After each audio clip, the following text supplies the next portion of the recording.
Good morning, everybody. Enter the stars, and I've been looking forward to this show today. We're going to look at the famed Vatican Nativity scene that emerged on the date of the December 14th eclipse. Now, this is very important. Now, this has already been compared to Darth Vader, alien astronauts. But we're going to look at some other shocking aspects of this nativity scene that you have not heard yet.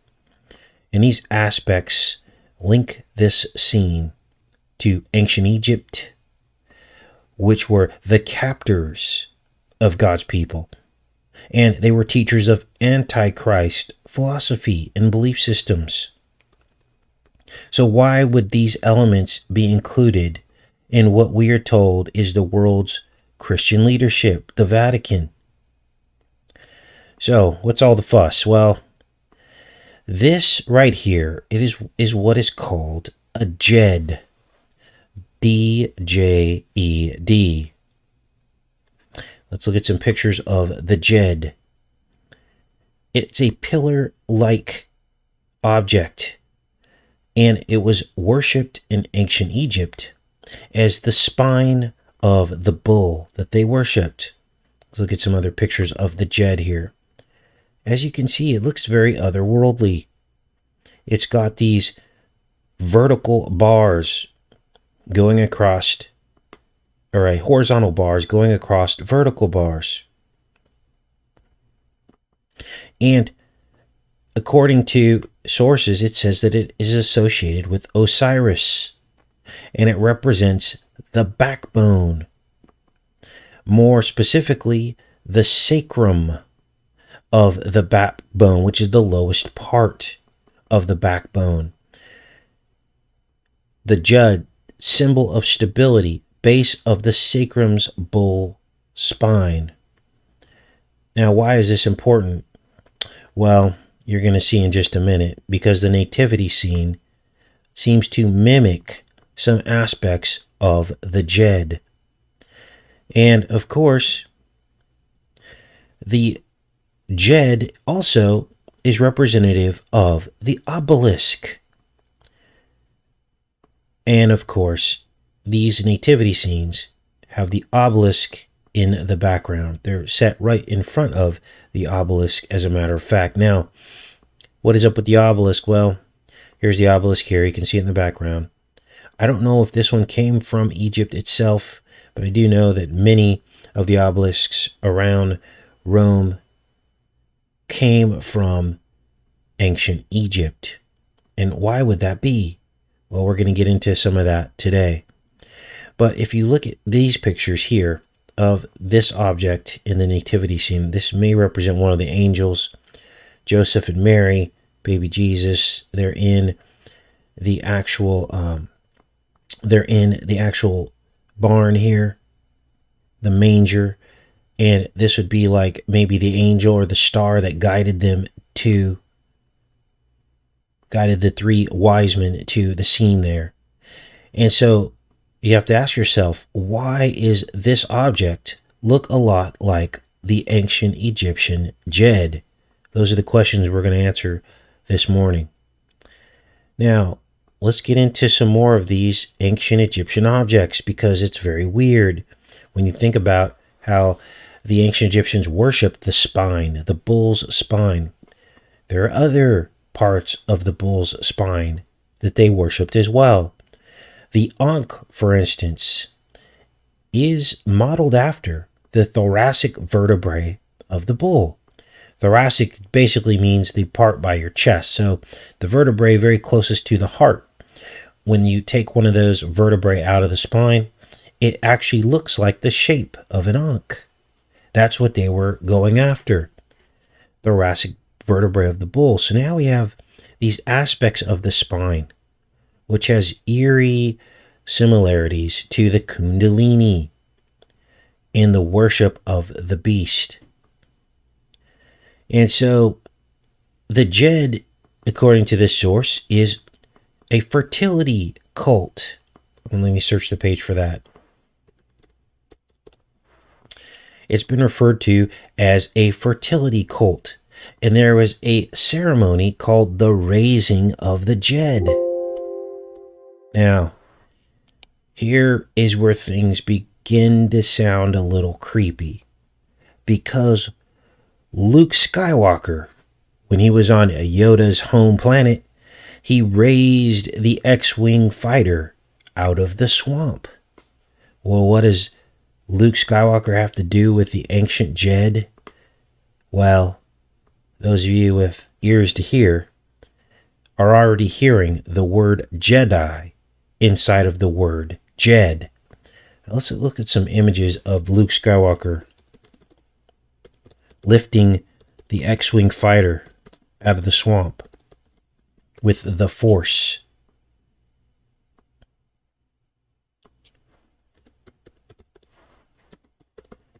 And many of you will remember this if you followed the Star Wars series.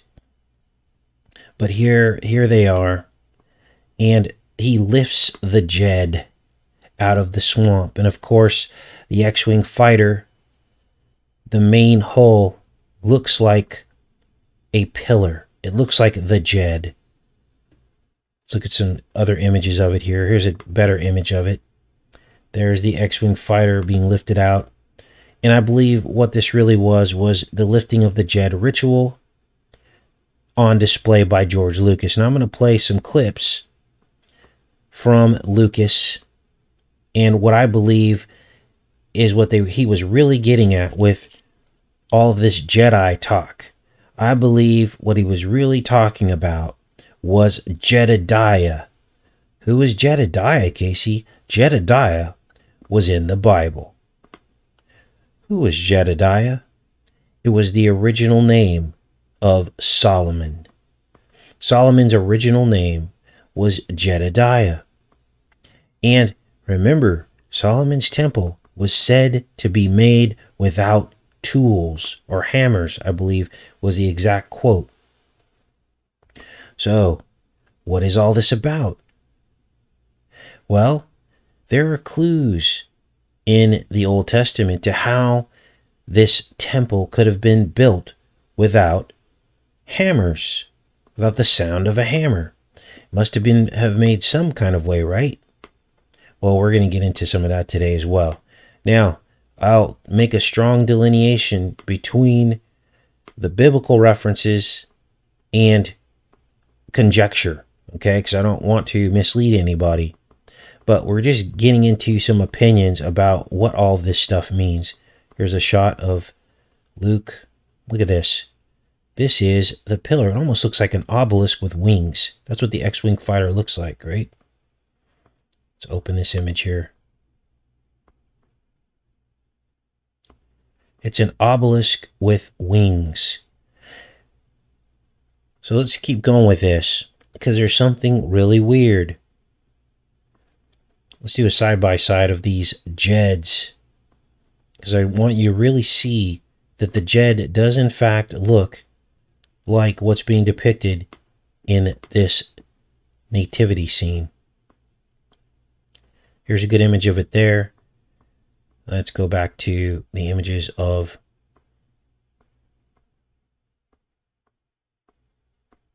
and we're going to get into some other aspects of this nativity scene as well. It's not going to be just all about the Jed, but I wanted you to see the side-by-side of what we're dealing with here and that they were going after this aspect of it. So, back to Solomon. Well, there were what are called stones of light and perfection. Urim and Thummim. Now, it's weird because Uma Thurman was named after this. Now, of course, Hollywood, they love to do knockoffs of what God does that is good. But these two objects are mentioned in the Old Testament. We're going to read about them. Urim and Thummim. And they are called the stones of light and perfection. Here it is right here. Urim and Thummim. And there are some biblical references to these objects. Light and perfection. They were used for judgment. The first reference to Urim and Thummim in the Bible is a description in the book of Exodus concerning the high priest's vestments.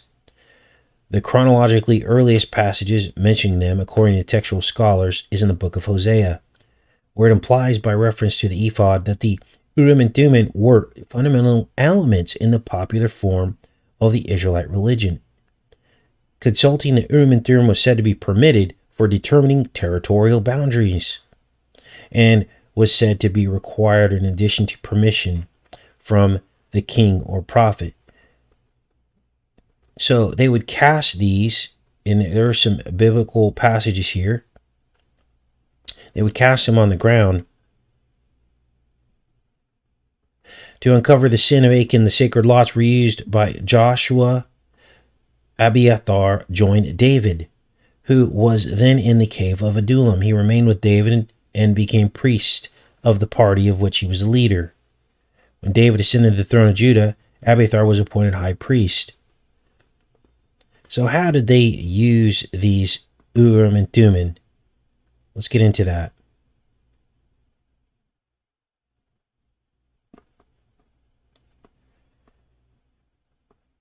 First Samuel is regarded by biblical scholars as the key to understanding the Urim and Thummim. The passage describes an attempt to identify a sinner via divination. Now they call it divination, but when God is telling you what to do, then it's not divination. But they want to apply that label, of course. It says, by repeatedly splitting the people into two groups and identifying which group contains the sinner. So it's a matter of division, dividing things up over and over again.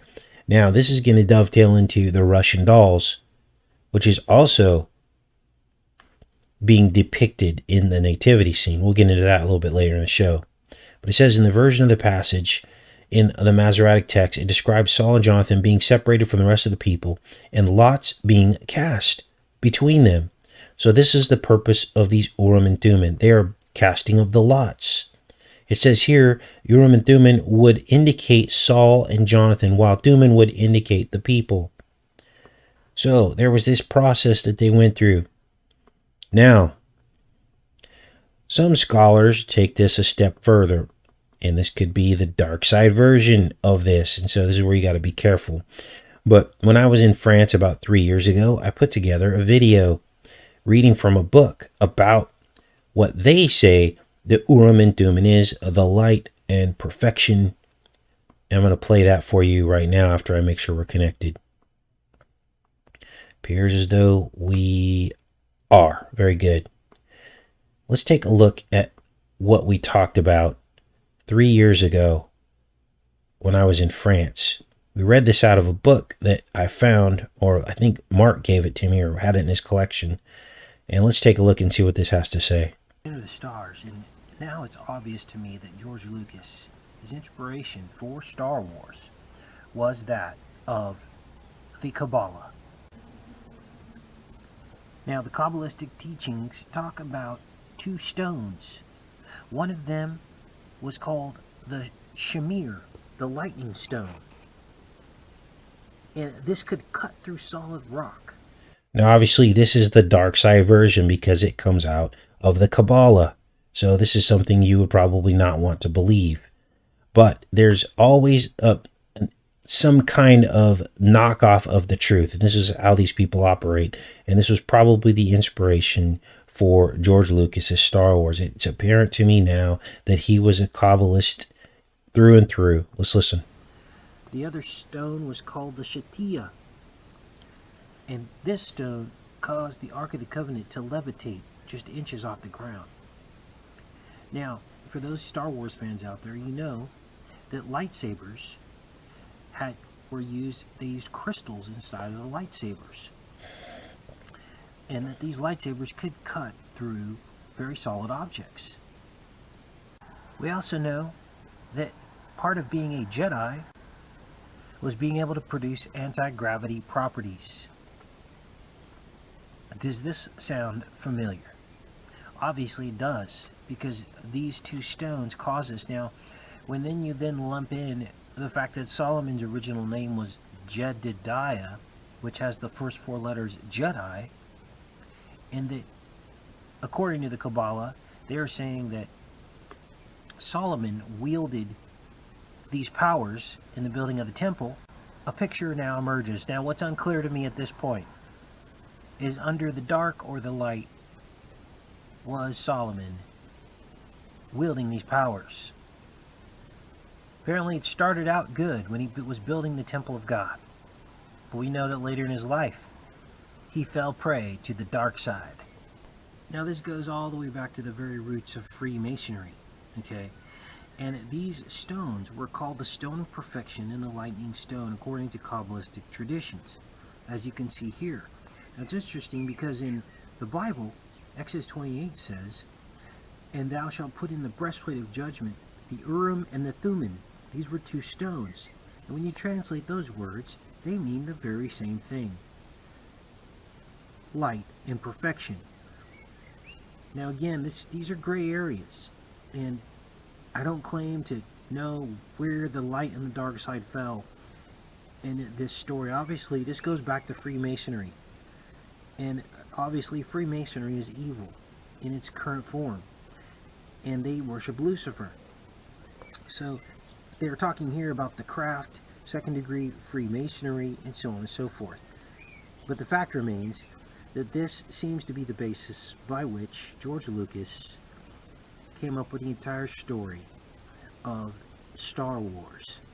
Now this is huge because Star Wars is at the top of the list of science fiction films and legacies of all time.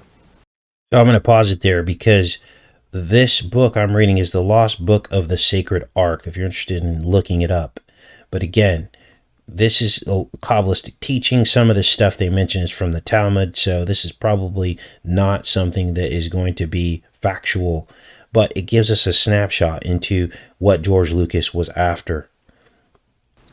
They are banging Star Wars into your head over and over again. So it's interesting that the roots of this, again, go back to the Bible, Solomon, and even the Kabbalah. Now, one thing is certain. This stone that cut through rock silently and with precision from its own magnificent spear of life was definitely a tool that could have been used to carve all of these stones around the earth. These megalithic structures that fit perfectly without the use of mortar. Stones cut with what is in effect a lightsaber. Now, if this Kabbalah was a more recent writing... So that's what the clip that I wanted to show you guys. Now, what appears to me to be the case is that if you look at this Jed, they talk about the Jed being a dark side version of the cross. Let me get down to that part here. There's a cross member. They mention a cross member that goes across, and a vertical member. That would be the dark side version of the cross. Why? Because Jesus made his sacrifice on the cross. That is the holy version. And you gain access through the narrow gate only through him. Well, here's the dark side version. This is Kundalini and gaining access through the dark way. Self-worship. Trying to gain eternal life through self-improvement. See the difference? Either you submit to Christ or you basically start promoting and wanting and building up yourself, thinking you can get past the gate by whatever it is that you're doing, right? So that's the difference between this. But they talk about this cross member and everything, and they compare it to the cross, and that's what I think they're getting at here. Now, it also says here it was sometimes also used to represent Osiris himself. Let me find that part in here. And it was often combined with a pair of eyes between the crossbars and holding the crook and flail.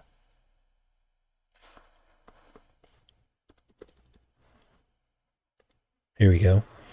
So here's the knockoff cross. So now you understand why in the heck would they put something like this in a Christian nativity scene?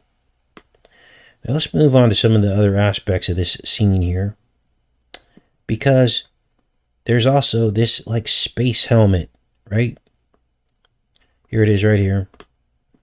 Space looking helmet. Almost looks like Luke Skywalker's helmet. Let's look it up. X-Wing fighter.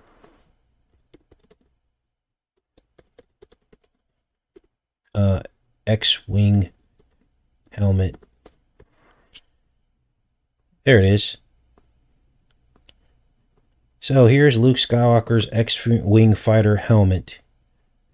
For those of you that watched The Mandalorian, that just came out yesterday, and Luke Skywalker makes an appearance. So there's the helmet. Let's do a side-by-side of this image here, because I believe this is what they were getting at with this. Here it is. See the similarities there? Maybe there's a better image. Here's another image here. This is better. See the similarities? You got that top thing going on. You've got the side things, the side circles going on. Very, very similar. So, now all of this is starting to fit into this Star Wars theme. And, of course, we talked about Jedis, and lo and behold, another one of these images shows this Darth Vader-like helmet. Now, some of you will recognize this helmet because it looks a lot like some of these ancient soldiers. This is the kind of helmets that they wore. You can see it in your side margin there on the left. I pulled up some images of the helmet here. These were used in ancient warfare. You can see the similarities, the eye holes here, compared to the helmet there. Toggle back and forth. So this is kind of weird. So we got this instrument of war. And this reminds me of the Roman soldier who pierced Jesus' side, the centurion. And so you got to ask yourself, is that the centurion's spear right there that he's holding? He's got a shield and a spear. Is this the centurion? And look at the blue and the green associated with copper. The blue, green, the teal. This is oxidized copper, which is the blue bloods standing behind. Weird, right? And who is Luke Skywalker? Is this supposed to be indicative of the Jesus just before the crucifixion? He's holding this orb. I mean, it doesn't get any creepier than this. You also notice on the chest here, this 5-pointed design as he's holding this orb. 1, 2, 3, 4, 5. I think there's another angle of it here that might even look a little bit better. There's the wide shot. You can see all the elements. This looks like it's going from the birth, then back here to the death. So it goes from right to left. Here's a great shot of the Luke Skywalker with Darth Vader standing behind him and the 5-pointed Baphomet. 1, 2, 3, 4, 5, holding an orb. There's some dots on here. Maybe it's a star map. I don't know. We're not going to break this down all the way, of course, because it's just not worth putting the time and energy into it. But at least you can see that there's a lot more to this than anyone's really looking at encoded in this. And of course, there's sheep and turkey surrounding him, which probably really represents the barn that they were in, that they arrived at, Mary and Joseph, at the birth of Jesus. Now, you also notice, let's look at some of the wide shots of this. Russian dolls seems to come to mind, doesn't it? As you're looking at these figurines, they look like Russian dolls. And we talked about Russian dolls a little bit earlier. Things within things, dividing and dividing again, which was the casting of the lots of the Urim and Thummim, right? And look at these Russian dolls. Now, I believe this is mockery, because if you think about Russian dolls, one huge discovery that we made on this channel was that there are what are called nested truths.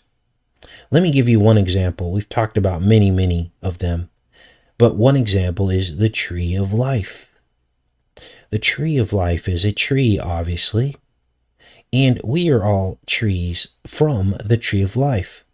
What do you mean, Casey? Well, you have limbs, you have a crown, which is the top of your head, you have a trunk, which is the core of your body. And there are biblical passages that talk about people's eyes being open and seeing people as trees. What is the tree really? Well, it's the narrow gate back to the tree, up through the trunk, the stem, to get back to the tree of life. Right now, we're stuck in the tree of good and evil, of the knowledge of good and evil, where duality rules, keeps us separated, keeps us fighting with one another, keeps us confused by choosing red or blue, when in actuality, all that really matters is good and evil. And we don't see the true good and evil. And so what the devil does is he creates a fake good and evil. So he tells you your brother on this other side of the aisle is evil. And he creates a paradigm that's a false paradigm. So that's an example of what is called nested realities, things within things that tell us the truths about the universe. Now, one very simple nested reality, and actually the basis by which God created our universe, would be the nested reality of atomic structures. When you look at the very basic atoms of the universe, how God created all of this, they're what are called octaves. They are shells within shells of electrons, starting out with the very basic elements, basic shells of the electrons with the very basic elements. They just have a few in the nucleus and a few electrons orbiting the nucleus. And then as the elements build on the periodic table, they keep adding octaves and shells. It's Russian dolls. That is the truth of our universe. And if you can start to conceptualize reality in this way, then you can see the patterns of reality more clearly. So obviously, this is mockery in this nativity scene, because they're basically saying the bloodline of Christ was Russian dolls. And it was very carefully protected by God, the bloodline of Christ, down to the birth of Christ, so that he could be born pure and save humanity. So now you can see clearly what this scene is really all about. They're showing the Russian dolls of the progression of his sacrifice, and he's amongst the farm animals. Bizarre. And what is this really about? Well, it's the curse of the dust. What is that? It's the endless recycling of humanity. When we die, we turn to dust. From that dust grows trees and food, and we're basically recycled. And it's a cycle, it just goes over and over and over again. And so therefore you can't make something pure, you can't make something eternal from already cursed dust. Does that make sense? This is why we don't live forever in this reality. We don't live forever because you can't make something. Okay, let me give you an example. You make a cake out of old flour, it's going to taste like old flour, right? No matter how great all the other ingredients are, you're making it out of a bad ingredient. And that's the same thing going on with this reality and the cycles of life. You start out with something tainted, and it's going to be tainted until it's remade in God's image again, when you're reborn in Christ. And that is when it gets fixed through Christ, being born again in Christ. Not now. There's no way you can fix yourself. nor should you want to, because you were made out of substandard building materials. Let's call it that way. Okay? So, that's an explanation of the nativity scene at the Vatican. Very dark, very evil. They're laughing at the fact that they know the secrets that they've held from us. What secrets am I talking about? All the secrets we just talked about on today's show. God gave that to us as a gift so we can better understand Him and love Him.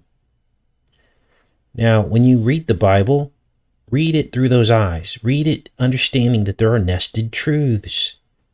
Another nested truth would be the truth of the number 40. How the number 40 continued on from the very beginnings of the Bible, starting with Noah, the 40 days and nights in the flood. And the number 40 always seems to be surrounded or in very close proximity to water and resetting and rebirth, right? A funneling of the human race into one and then coming out the other side, which is exactly what happened to Noah. 40 days and nights it rained in the waters, baptized in the waters. And then the rainbow appeared, the dove took off, never came back. And then we, of course, had the ancient Hebrew Israelites going through the wilderness, 40 years, right? They went through the Red Sea. So again, water. And then there was a time in the wilderness. Well, Jesus went through the exact same thing, that 40 days in the wilderness, and then baptized in the waters. The dove returned. You see all these nested truths, and unless you begin to see and understand this, you're going to only get 25% of what the Bible is really trying to tell you. Okay? So, hope you guys enjoyed the show and that breakdown. Let me go into the chat here. We'll be back tomorrow with a breakdown of 19 years ago and what happened. And that there was a dark winter exercise 19 years ago that seemed to be almost exactly what we're going through right now. So we're going to get into that. And maybe Biden's slip of the tongue, giving up the goods, giving up the operation we're going through right now is what I believe happened when he said those words, that we're in for a dark winter. All right, let's go into the chat here. 9 months equals 40 weeks. Yes, Victor. And that's another nested truth. It's the 40 weeks of gestation of the child in the womb. When a woman becomes pregnant, after her last menstrual cycle, there are exactly 40 weeks that child is bathed in the waters, right? In the wilderness. And all of this connects together. It all connects together. These are called nested truths. Okay? And it's like Russian dolls. Okay. Let's see here. I love each and every one of you. All the glory goes to God, you guys. I'm just a guy, all right, that cares. And if anyone that cares can understand this stuff, and that's what we're here. I want to help you guys understand this stuff too.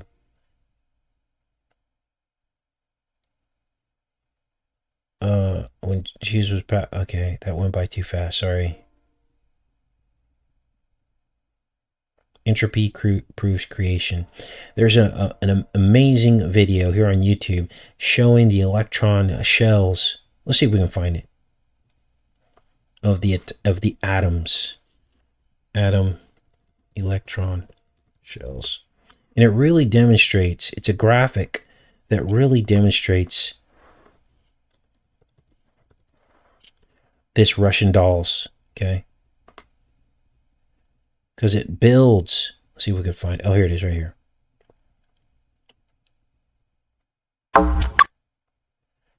So, I'm going to change the speed on this. I don't want to get kind of copyright or anything. We're going to go to 2-speed. Watch this. This starts with the basic first elements, hydrogen, and it just keeps building. It's literally Russian dolls as you go up in the periodic table of elements.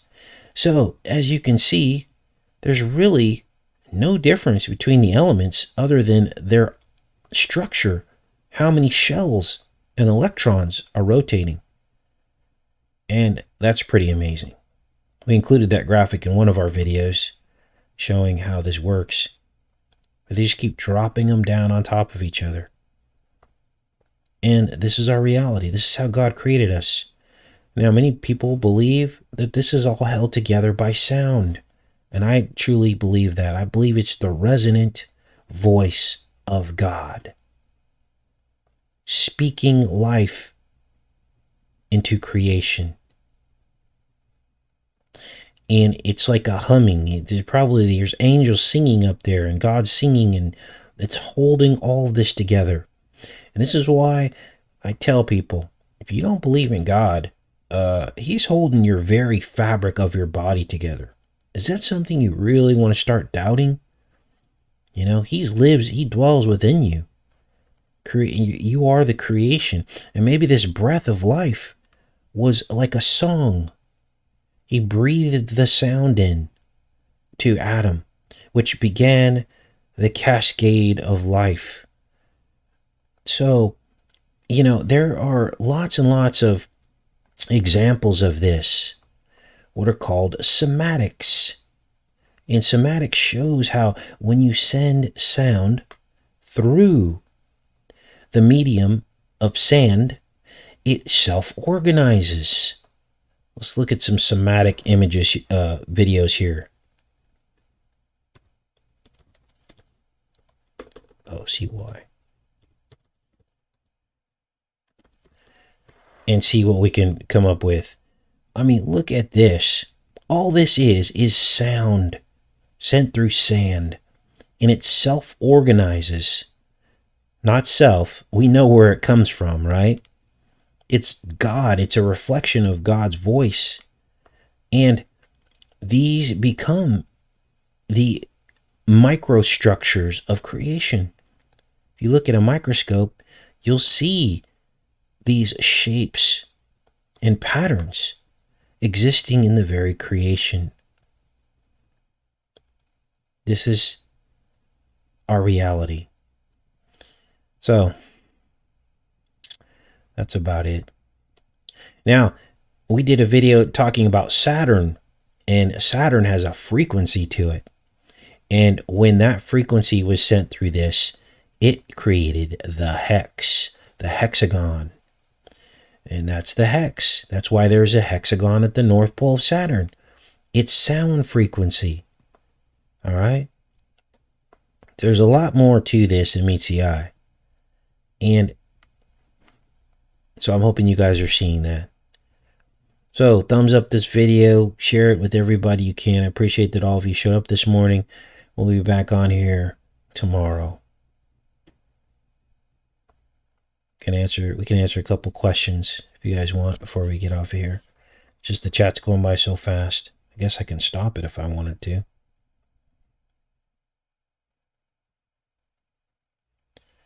Okay.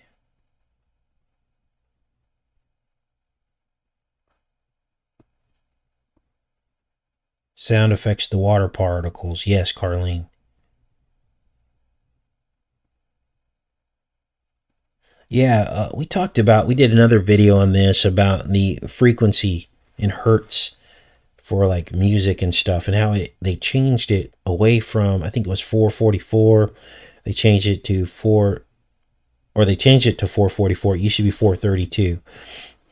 You'll have to look that up, but they changed it because that was more of like the God frequency, and they changed it to a more evil frequency.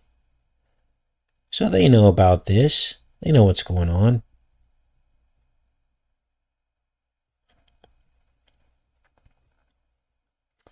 Okay. Yeah, that's probably where good vibrations came from, Marion. So you know. Jeremiah 10, no Christmas tree. I agree 100%, Zarlodius. It says right there in Jeremiah 10, do not cut a tree down and decorate it with ornaments.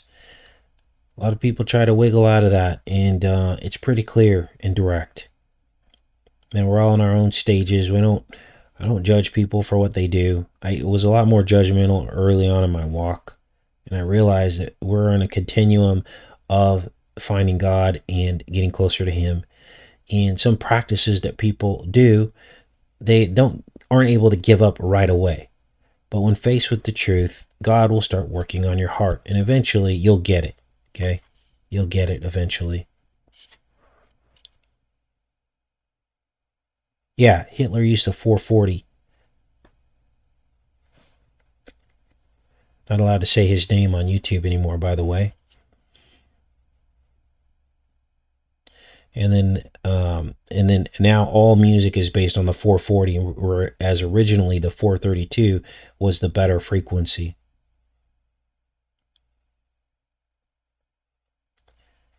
All right.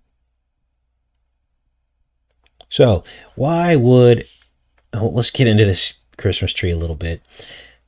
Why would God forbid people to cut down a tree and decorate it with ornaments, as spoken in Jeremiah 10, I believe?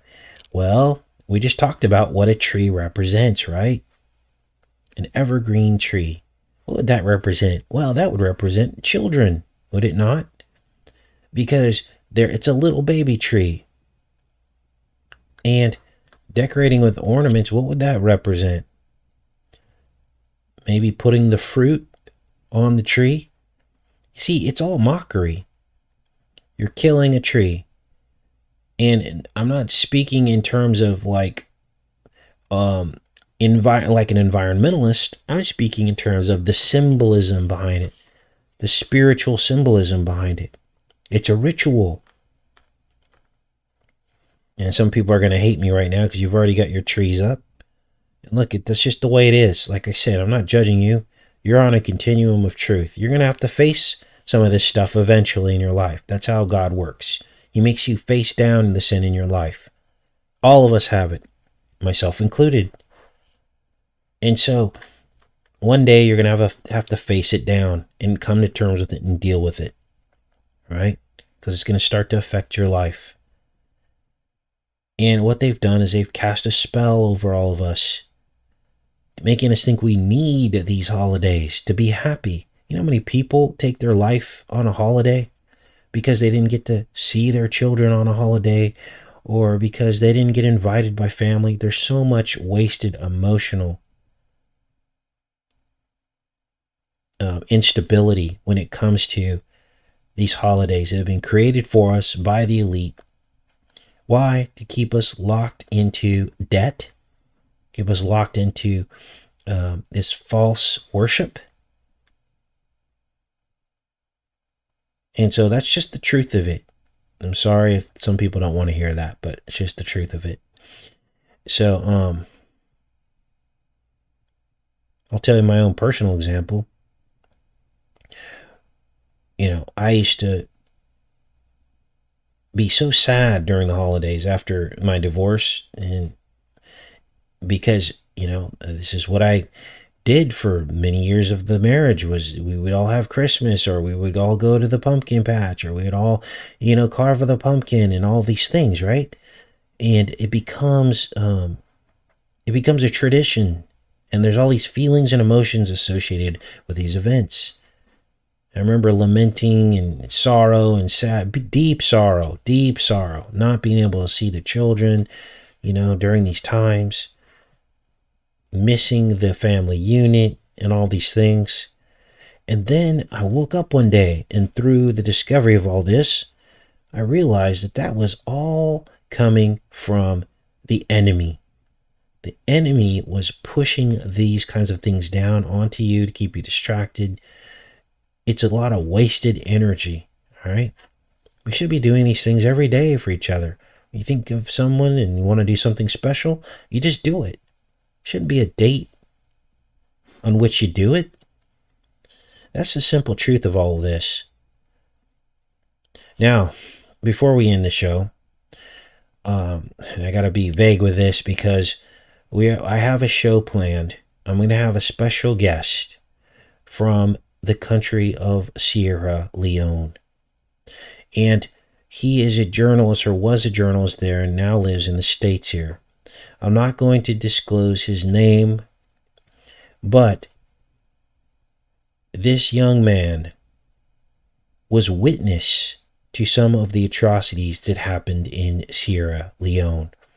This will be one of the greatest interviews we've ever done because he actually witnessed some of the things that happened with his own eyes. We're talking about Ebola. We're talking about diamonds. We're talking about gold. Now, why isn't the mainstream media,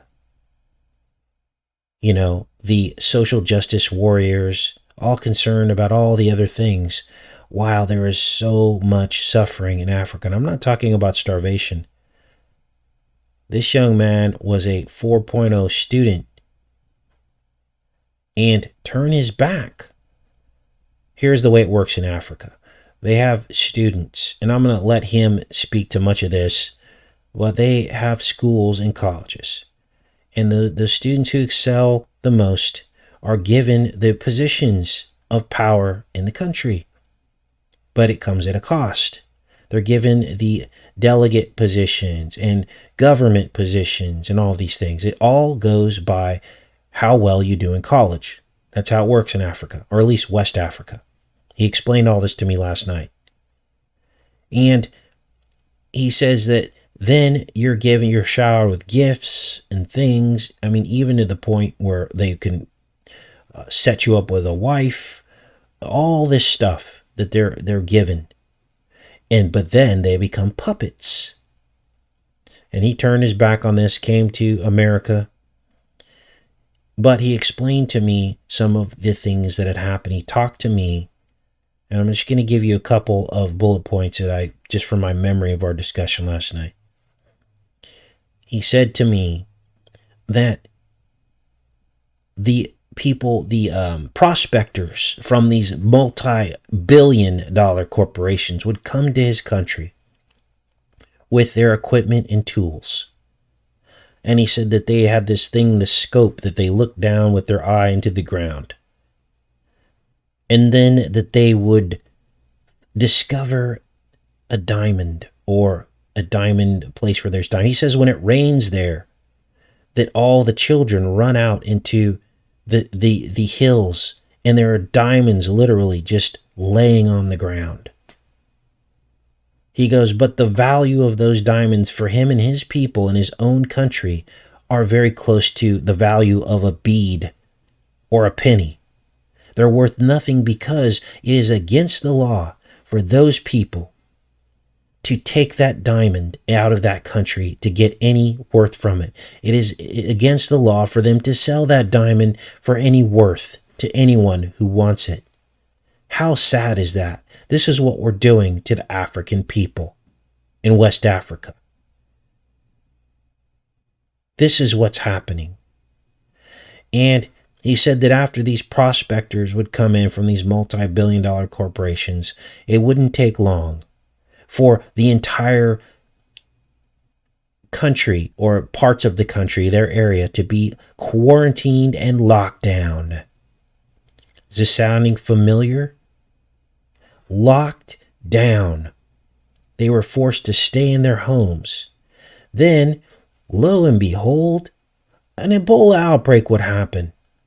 And everything that we had been talking about on this channel, about the Red Cross and the people not liking them there, is absolutely true.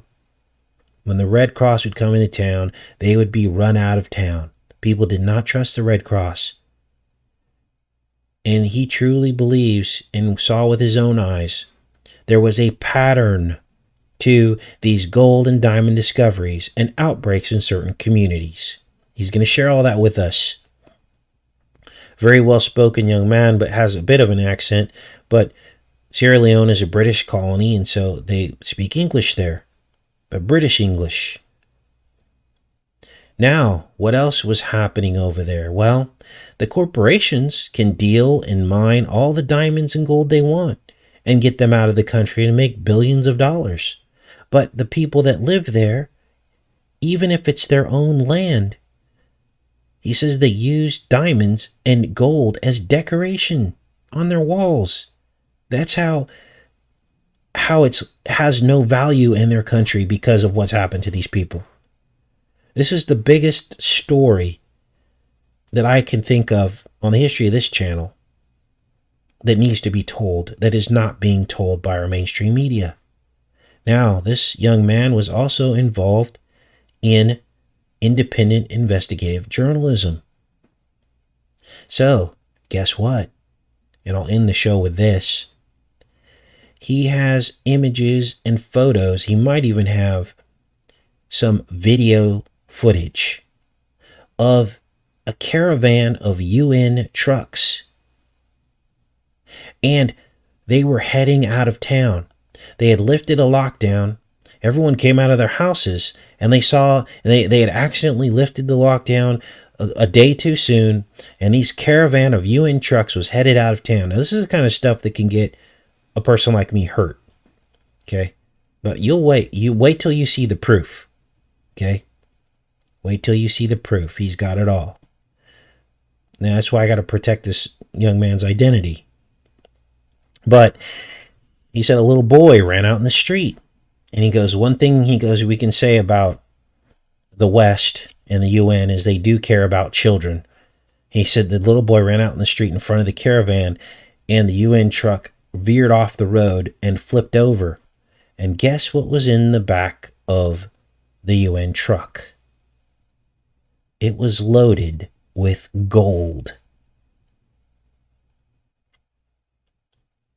Spilled out of the back of the truck. He said everyone grabbed their cameras and phones and was taking pictures of this. And he says he has some footage. So we'll see. We'll get that footage. I'll play it on the show here. That is straight up corruption. Straight up. He says anytime a discovery is made, they bring war to his country, they bring famine, they bring disease. And that's his reality. So, I'm excited to be able to do that show. I almost forgot to mention that to you. And I was going to wait, but it's too important. Okay, it's too important. Story needs to be told. So, I love each and every one of you. Be saved today if you haven't. And I'll talk to you guys next time.